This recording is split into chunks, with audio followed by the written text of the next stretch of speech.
The probability that we have the universe that we have today with life permitting circumstances is much higher. It's 10 to the power of 10 to the power of 123. Which 10 to the power of 10. The probability of our universe coming into existence in a way where it permits life like us to exist, right? Is 10. You're familiar with the Penrose formula, right? That number is so big that if you were to take every single proton, neutron, electron in the universe to represent a zero for that number, you would exhaust the protons, electrons, neutrons in the universe, but you wouldn't be able to write the number, right? So we're talking about monkey writing to be or not to be. In 28 billion years, our universe is only 14 billion years old, and you're expecting evolution to have created all these fantastic things in a short amount of time? No, and that's just for you to understand. A lot of stuff in a lot of space, with a lot of opportunity for possibilities. At the end of the day, because the universe is so big and it's been going on for so long, 14 billion years is an inconceivable amount of time. It's small compared to 28 billion, but it's not small in general. But yeah, I forgot what my point was now. I completely missed track. Say that again, sorry? Completely gone off what I was saying now. You were saying that there's lots of possibilities. What were you saying before? I was talking about, the thing is this, right? For the universe to be the way that it is, there could only have been one chance, because there was only one Big Bang. There was only one moment, right? Yeah. And that chance was one chance in 10 to the power of 10 to the power of 123. So you have one chance to get everything just right, way back then. We don't know how many Big Bangs there have been, or how many there are going on at the moment, or anything like that, if they are going on at all. So you never know. If there's an infinite number of Big Bangs, because people think there's an infinite number of parallel universes, in one of these universes there's bound to be life, because if there's an infinite number, then anything will happen. Everything can and will happen. Right. Okay, so when you talk about a multiverse theory, you have to understand, firstly, there is actually no scientific evidence for this whatsoever. No, it's a theory. It's absolutely. But here's the thing. Let's assume that it's correct.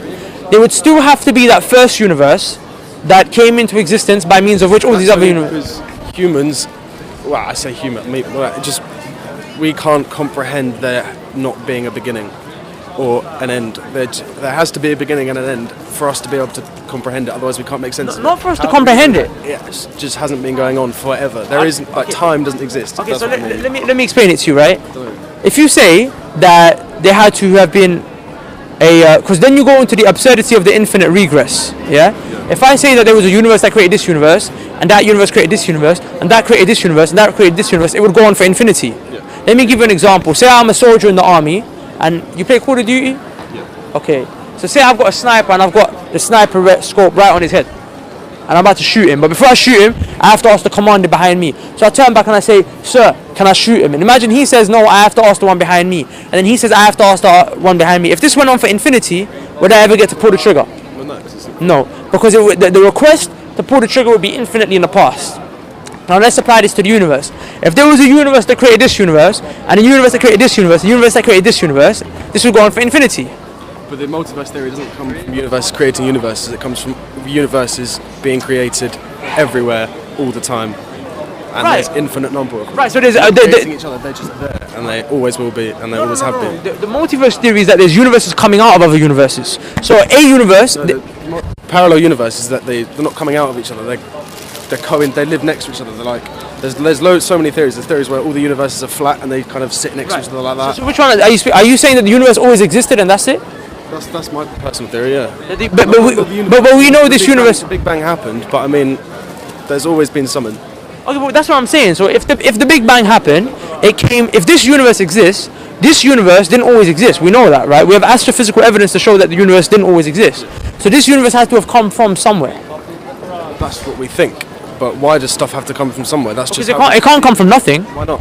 Okay, but what comes from nothing? The universe. No, but wait, you look.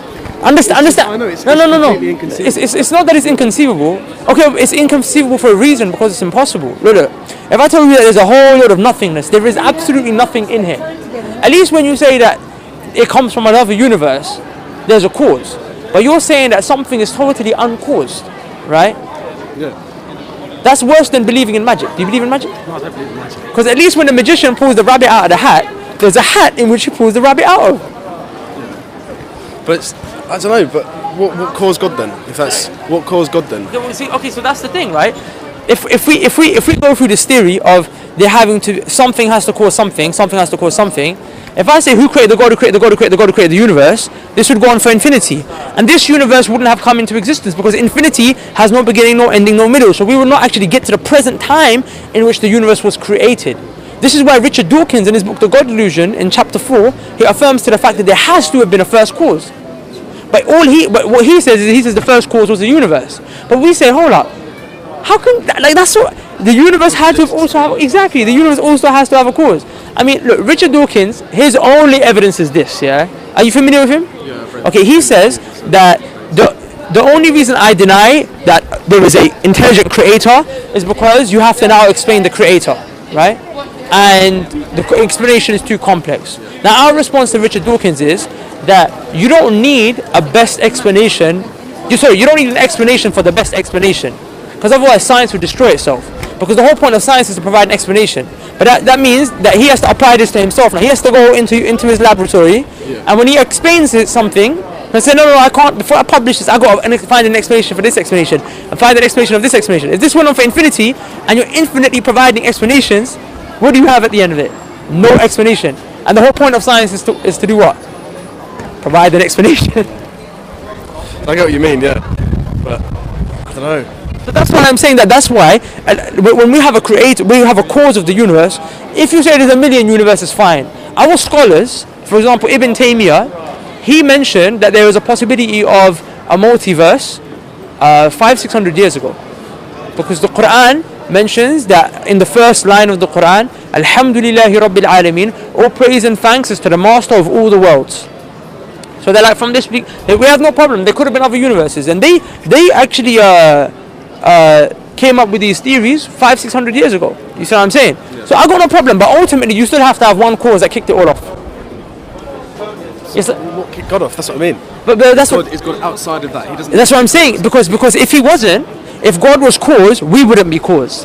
Because if there has to be, like, look, if I throw a row of dominoes, and all the dominoes are falling, you know that for the dominoes to fall in the first place, there had to have been something outside the domino to knock it off.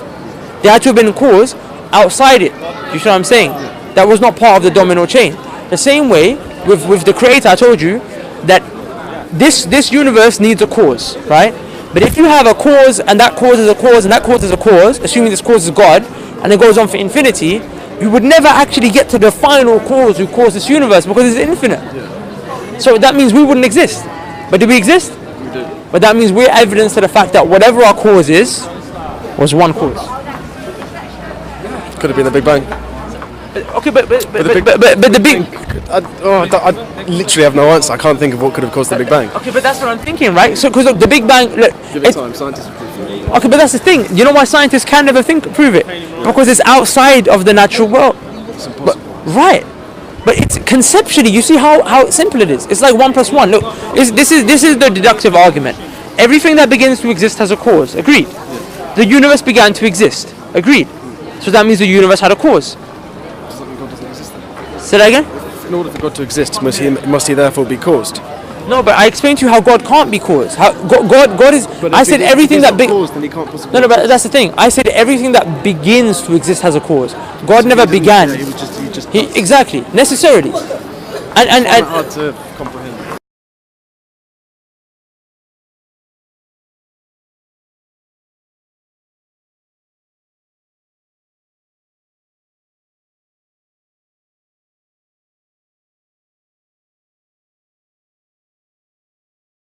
If there's an infinite number of Big Bangs, because people think there's an infinite number of parallel universes, right. In one of these universes, there's bound to be life. Because if there's an infinite number, then anything will happen. Okay. Everything can and will happen.